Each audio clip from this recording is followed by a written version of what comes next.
Welcome back, viewers. You're still on To The Press, and we're reaching you live from the nation's capital, Abuja. I've now been joined by our guests. First on my right, I have... Would it be my... Forgive me. First on my left, I have Ambassador Clem Agui, who's the UN Ambassador for Peace. And I have... Far on my left, I have Habib Gajo, who is a public affairs analyst and also a political analyst. You're both welcome to the studio. Good morning, guys. Thanks for having... Good morning. Gentlemen, it's a pleasure to have you in the studio. Thank you. And Ambassador, welcome back from your trip. How was the elections in Anambra State? Oh, it went on very well, and the winner has been emerged, and emerged very overwhelming victory. And the voter turnout was quite impressive. I will tell you that because 2021, the governor won the election with 112,000 votes. This time around, he won with over 426,000 votes. That shows social distance. Yes, improvement in voters' turnout. And INEC also need to be commended with regards to their performance in the Anambra State election, because as of the beavers worked, almost at least we can say 90% of the time, the beavers worked, and people comported themselves. And also, INEC was able to upload the results by 9 p.m.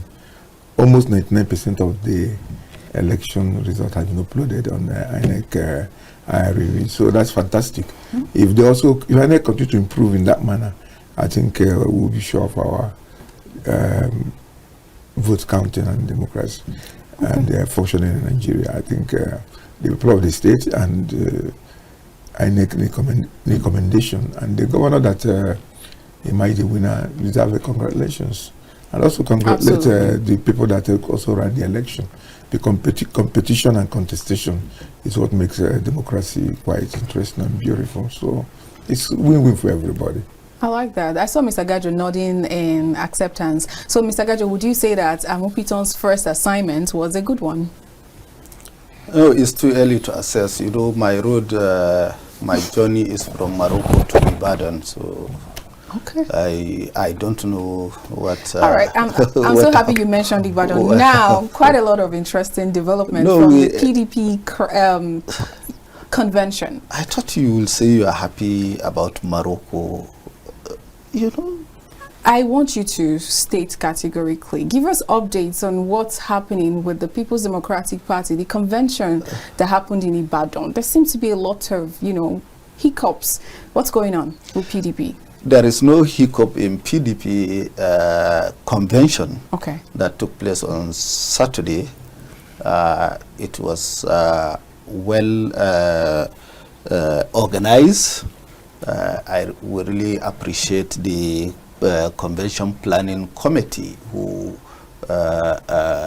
organized the convention, and the founding fathers of the party that were present and took a decisive action against those who are doing anti-party to the party, those who don't want the party to progress, those who think that they will help the party, and those who thought that think that they are godfathers, or what do I call them, like vultures in the mix of the people that they want who are those people? They want to take that you're categorizing along. Under those. You see, let me tell you, it's a long issue that people don't even know that since 2019. Let me start from 2017 when Alimadu Sharif was brought. That was when this crisis has started, and the actors who brought Alimadu Sharif to destabilize the party, the then governor of Rivers State and the then governor of Ekiti State, they stood their ground. The G5s? No, then they were not G5. I said 2017. Okay. You understand? So we had a serious battle, and many left the party. That's how the misfortune of the party started. You understand? Some governors left, lawmakers and so on has left the party because of the crisis of Ali Madu Sharif. It was only took the intervention of the leaders of the party led by Ahmed Makarfi and the same Tanimu Turaki and many of them that fought Ali Madu Sharif in the court of law and removed him at the Supreme Court, and Makarfi conducted the convention that produced Uche Secondus. You understand? So halfway of at the tail end of the tenure of Uche Secondus, the same then Rivers State governor went to court, and so many are removing him forcibly, you know. And had it been Uche Secondus was not a patriotic PDP member or a patriotic Nigerian, if he has gone to court, that convention that produced Ayoche Ayu will be a nullity. You understand? So PDP will not have a candidate in 2023 and in 2019 and 2023.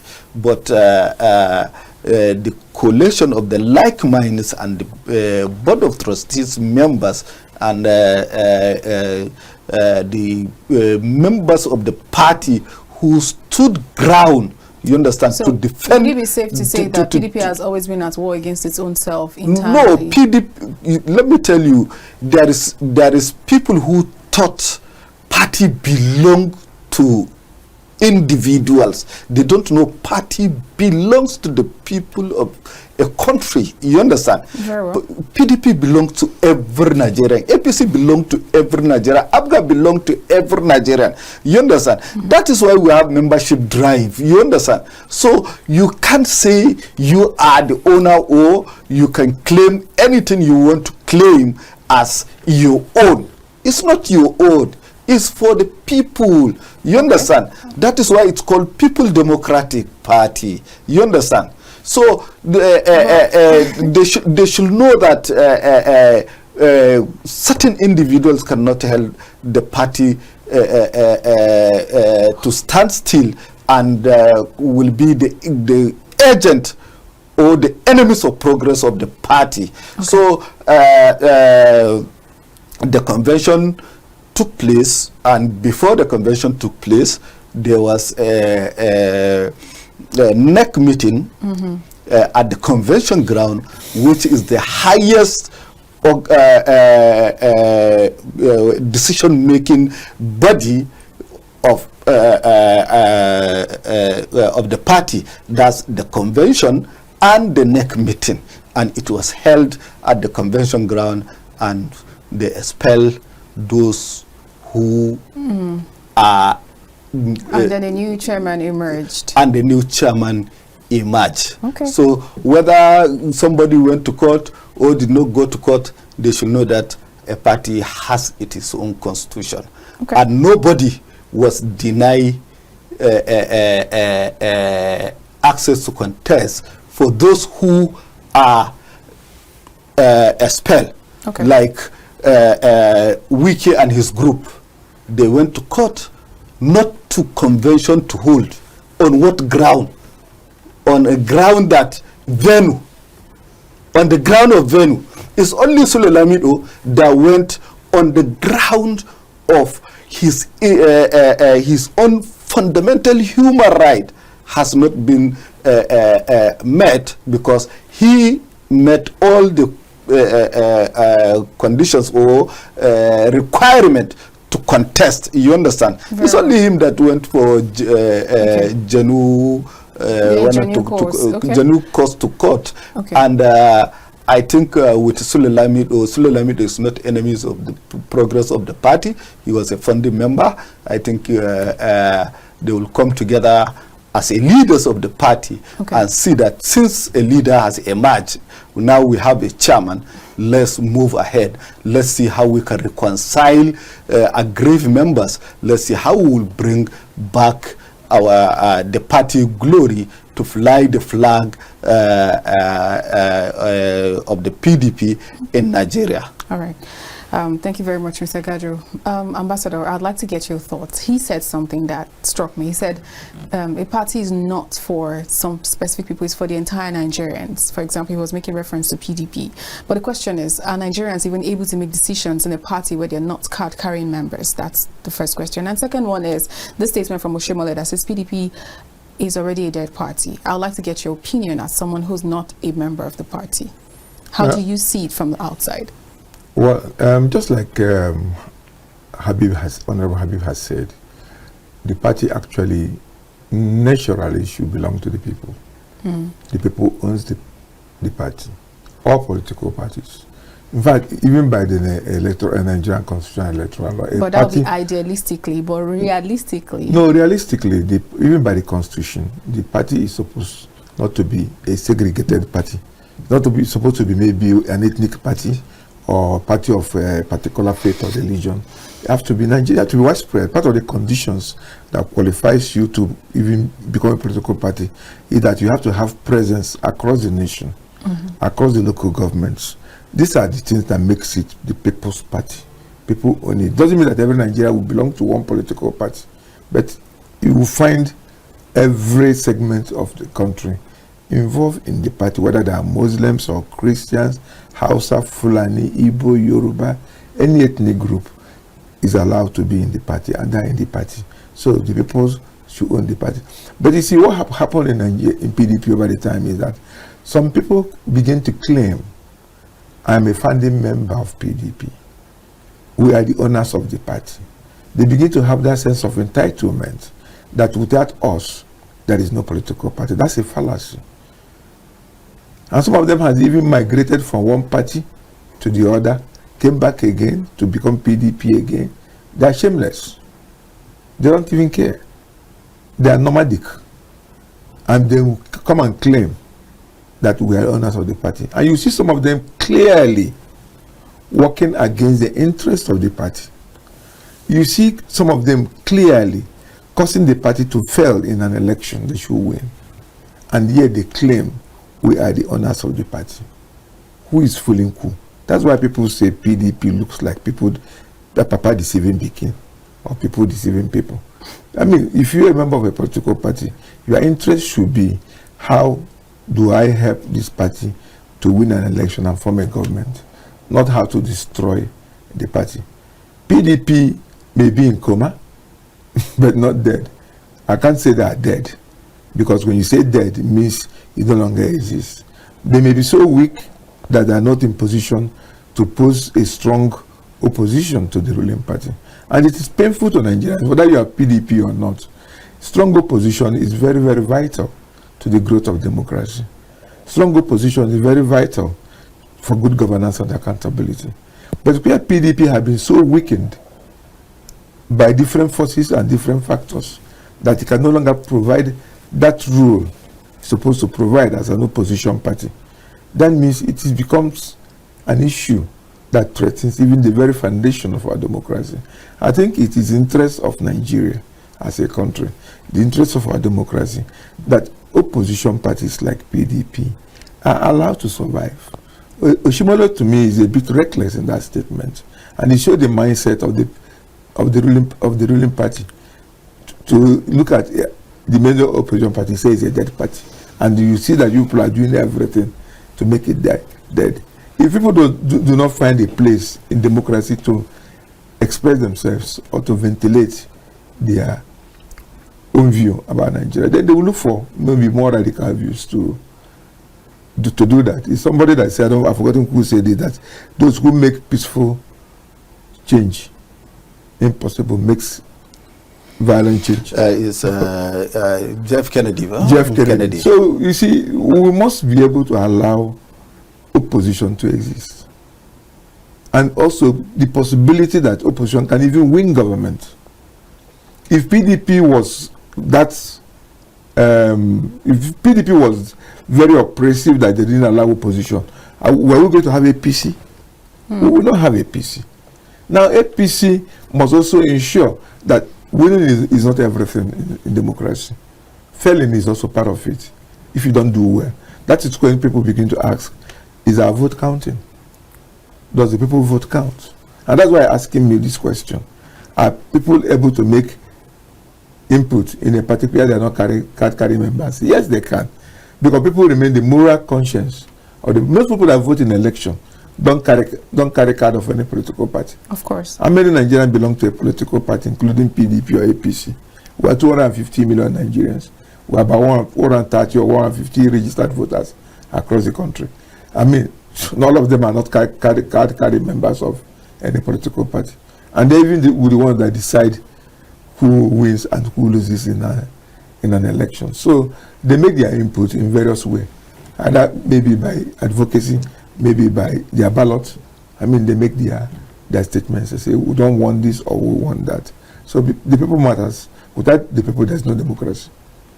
Now, interestingly, so I'm not surprised Adam Oshomole will come out to say that now that the strongest opposition or the viable opposition has woken up from the sleep. So do you really think PDP is up now? Yes. So now PDP is threat to APC.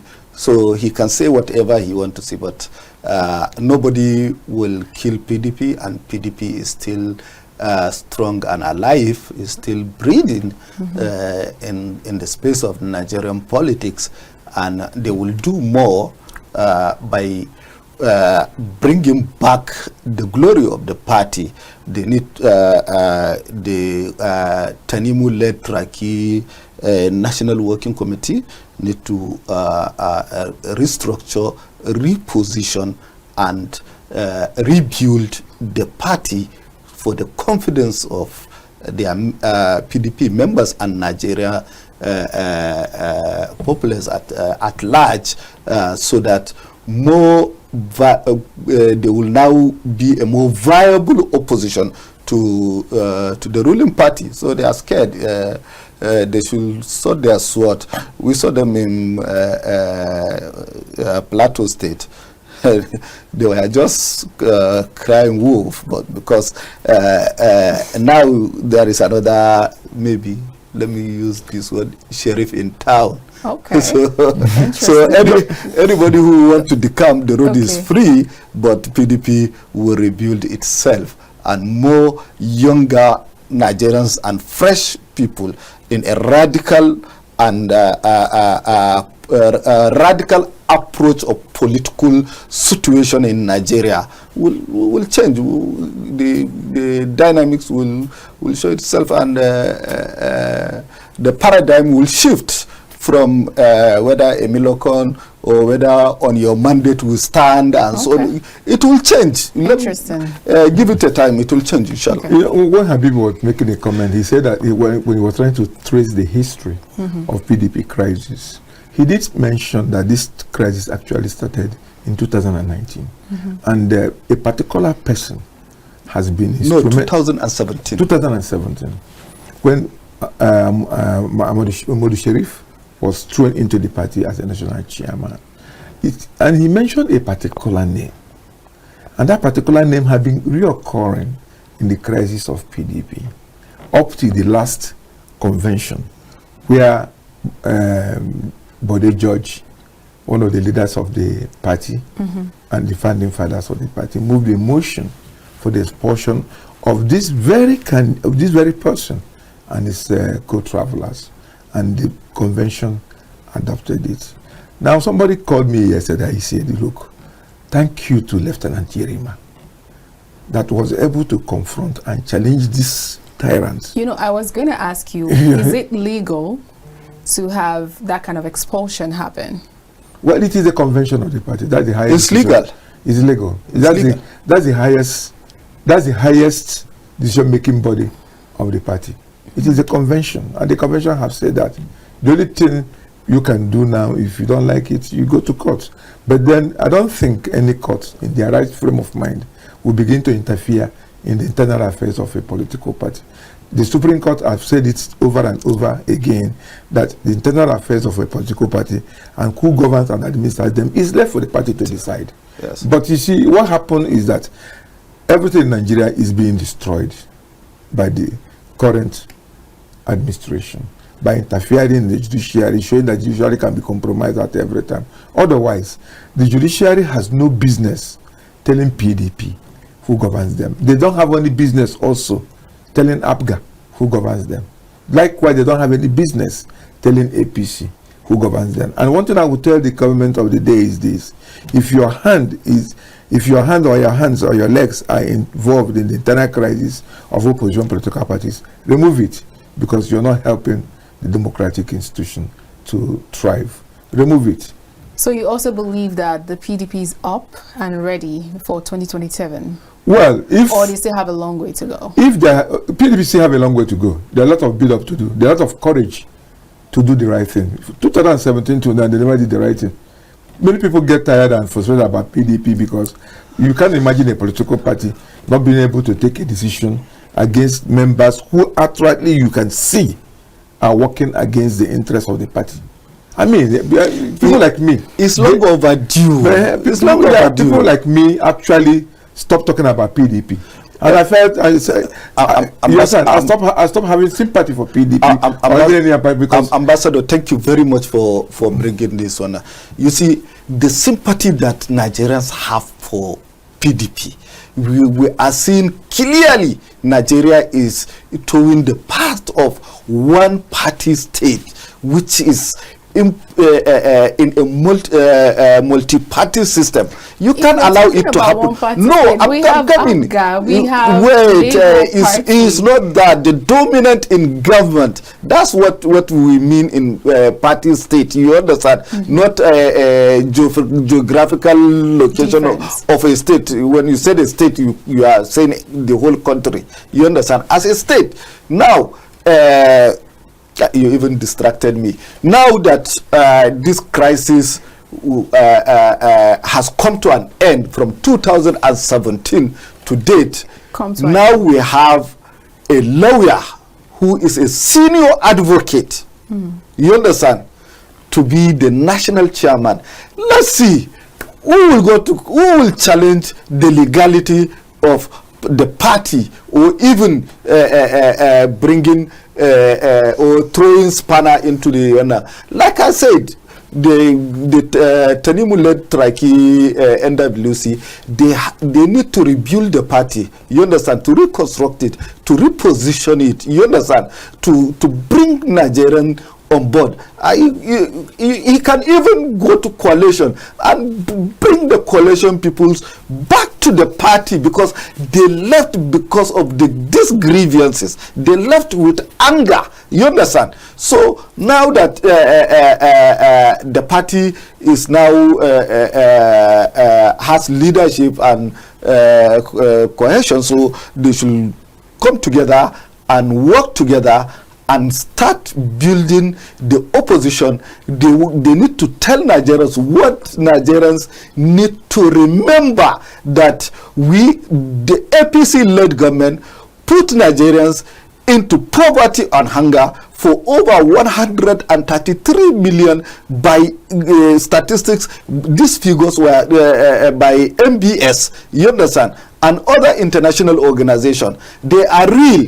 We are seeing poverty. We are seeing bad governance. We are seeing corruption everywhere. We are seeing underdevelopment. We are witnessing insecurity. We are seeing businesses crumbling. We are seeing huge debt and huge revenue. You understand? We need to tell Nigerians that no country in the world built its economy by borrowing and multiple taxation of its citizens, not businesses. I think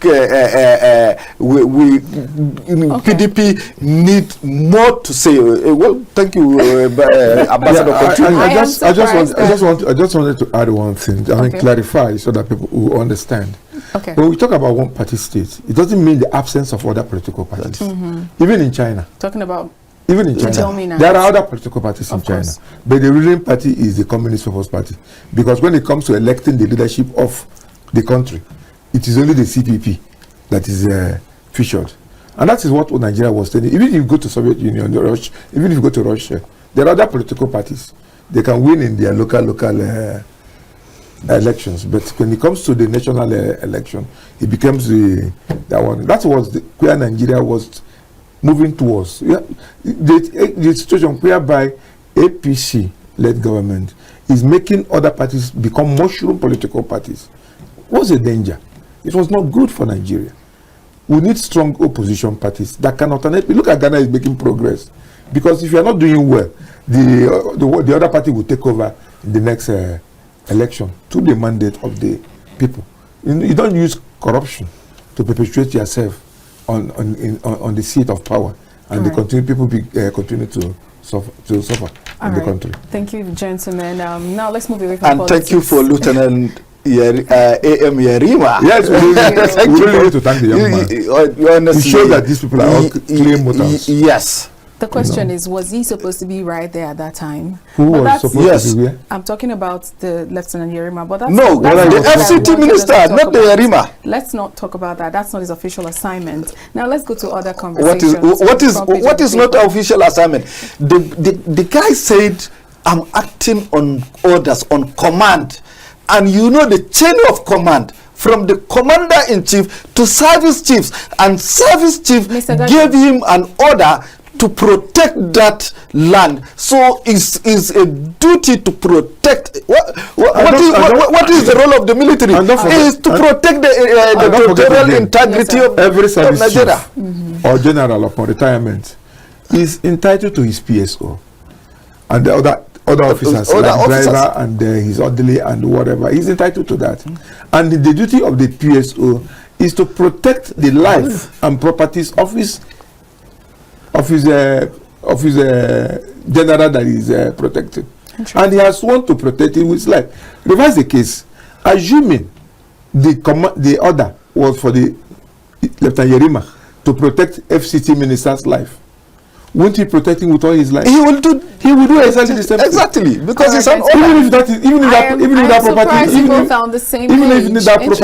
if that property is a stone, a stone, and the army officer was asked to protect this stone, he will protect it with his blood. Okay. After Second World War, gentlemen, let's talk about what there is affects a Nigerians. stone. Let's There talk is a about what stone affects that Nigerians was the being most. protected for over 50 years. Yes, It's only one general said, "Why are we sending armies to this place?" They said, "Sir, we need to protect this place because our enemies are coming from here." On the show, let's talk about this alleged Christian genocide. U.S. Congress begins full-scale probe into Nigeria's killings. We've been hearing this, and now the president is sending emissary for peace talks in Plateau State. Is this a step in the right direction, especially with these conversations around Christian genocide over and over again? Let's get your thoughts first, Ambassador. First of all, let me say that killings in Nigeria are real. Of course. And you find these killings across many states in Nigeria, from Plateau to Zamfara. Just this morning, 3 kids in Zamfara City, 4 abducted. This killings is all over the place in Nigeria, and there are also cases whereby these killings have been targeted on people of particular faith, and this becomes more apparent in the sense that in these areas where these targetings are being made, it is also a struggle for land. You ask yourself, who is killing who? I've had many people say, how will I put it now, that more Muslims are being killed and more Christians are being killed is complicated. It's not complicated. We're not comparing on statistics about who is being killed and who is more being killed. The fact is that these killings in Nigeria must have to stop. The government of Nigeria has appeared to be either tolerant or complicit in the killings. And when I see people attacking the American position and being opposed to the American position, I shudder in disbelief, because we're in this country and we're also complaining about insecurity in this country and the level of killings in this country. It took America for you to wake up to know that you are going to stop the killings. It's good that the U.S. Congress is actually having a full probe, because somebody needs actually to wake up Nigeria, because the country is being lost to insecurity. And the worst of it is that you are being told that some of these people that are doing these killings are not Nigerians. That even make it worse for me, because why would non-Nigerians invade Nigeria and are killing people in thousands? We're almost grossing 300,000 Nigerians killed. We're almost looking at many millions of Nigerians displaced. We're almost looking at trillions of Nigeria paid in ransom to hostage taking and things like that all over the country. And we're saying, somebody like me is saying, enough is enough. We have our military, and that is why many Nigerians are actually in support of the brave officer called Lieutenant Yerima. Because enough is enough. If this is democracy, oh no, my God, we need to actually begin to take responsibility and accountability in our actions as political leaders. We need to put a stop to this killing, because nobody is safe in this country. Believe you me. Absolutely. And it is in the interest of the political class to make Nigerians to restore back confidence and trust in them. Stop these killings. The killings are too much. Nobody knows who is going to be killed tomorrow. Yes. We don't want it anymore. Forget about whether it is Christians or Muslims or non-religious people. We don't want these people that are dying. Are they supposed to die? Are they supposed to be killed? Are they supposed to be unprotected? Yes. That's the way I look at it. It's true. Well, it's true that nobody need to die, nobody need to be killed, you understand? But there is one observation that I want to make from the ambassador. Okay. No religion, one particular religion that was targeted in this crisis. I will humbly tell Nigerians that in these places that are Christian dominant, or one particular religions is dominant, when crisis erupted, and the investigation will come out that it is about land grabbing, land dispute, communal crisis, and traditional title crisis that led to those violence and criminality of taking life of many souls. You understand? If you notice very well, when attack happen, the first thing the native of that place will do is to relocate. You understand? Very to the capital city. You understand? Whether Muslim or Christians, you understand? Whether in Plateau, Benue, Southern Kaduna, or in Zamfara, Sokoto, Kebbi, and Katsina, is still the same thing. When first crisis happened in Plateau State, I don't want to bring what happened in Kapanchan with General what is his name, General Zamani Lokot, and so on and so forth. You understand? That went to court of law, and the judgment were passed. But this one from 1999, Obasanjo formed a committee led by Solomon Lar, the former PDP chairman. When he submitted his report, what happened is the same people killing themselves because of land, because of traditional title, because of one local government that the military split called Jos North and Jos South. You understand? And they buried that report. Secondly, another one happened, you understand, that led to the declaration of state emergency in Plateau State. You understand? In Benue, the same thing.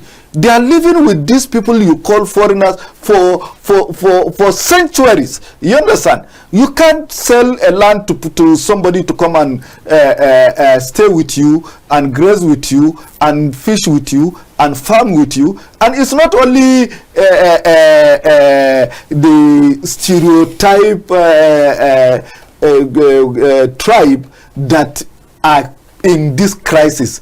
Even Jukun and thieves are clashing. So many things happen under the cover. But the appropriate thing is for government to investigate or to bring out those reports and investigate. Those who were arrested should be re-arrested and convicted in the court of law. That's what the government need to do. But for me, it's not appropriate, because when a Christian complained that he was they are being killed, the Muslim will now come out saying we are also being killed. Okay, it's not a counter narrative. Okay, so you understand? What do you make of the president's move now to to broker peace talks? It's long overdue. You see, that is why to broker peace with who?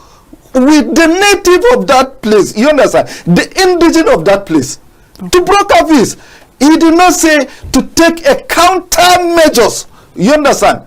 Or to send an anti-terrorist squad or military and joint task force to go and protect the people of Plateau State. But you see where the narrative goes. You understand? So you it's a good one. So you understand? Okay. So what we are saying is still, if government refuse to take responsibility, they shy away with that because of politics. Okay. Because of politics. Look at the utterances of the Senate President at Plateau State. Now we will make Plateau safe. Can you imagine? So who is making Plateau unsafe?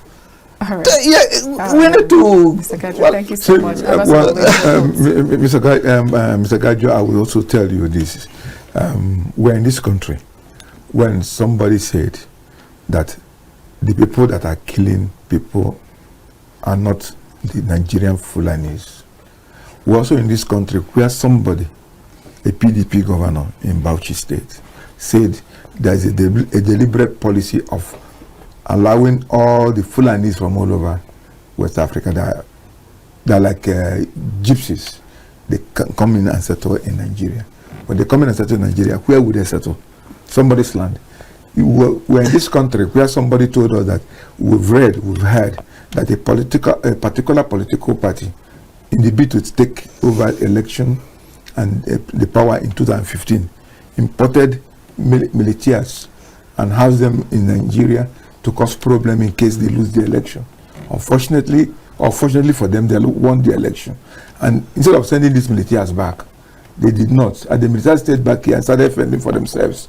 We've seen all these things. This needs to be investigated. And when you look at it now, these militias, these people that are killing people, that went in from being foreigners that came in here in extension of maybe the cultural factor of taking the people's lands, extending their empire, coming here, and who are they displacing? Right. The natives. These are the same people that brought in people here and they turned to bandits.